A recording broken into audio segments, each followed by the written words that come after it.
این تو تنها میبره که هیچ که به همراهت نیست.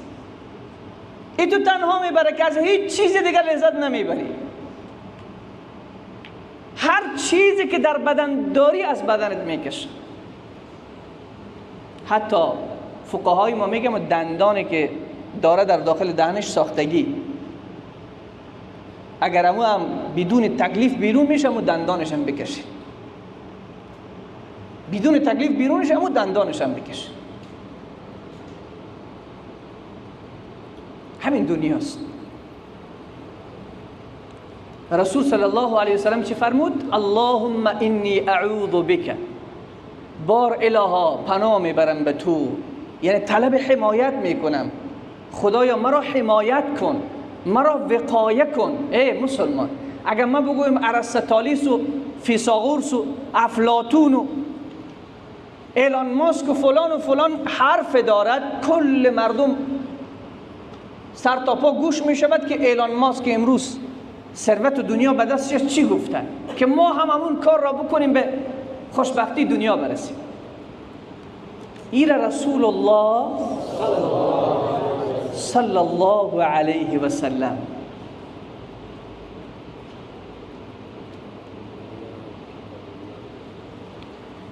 این نسخه را به ما پیشکش کرده.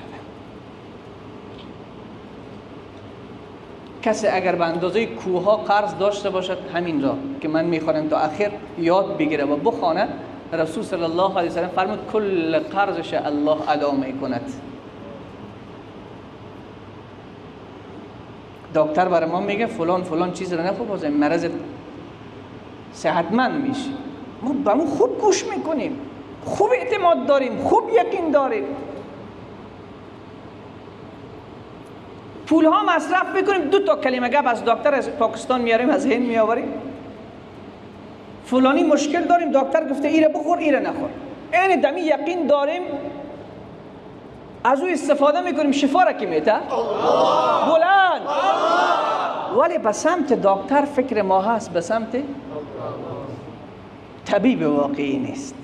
فلانی دکتر نمی بود میگه میمردم. فلانی اگر نمی بود از گشنگی میمردیم ما. اگر فلانی نمی رسید به سر وقت ما نابود شده بودیم. ای مسلمان، پشت همه اینها دست بلاکیف کی است؟ الله است. ایجا رسول صلی الله علیه و سلم برایت میگوید، حدیثم حدیث امام بخاری، حدیث ضعیف نیست. بار الها به تو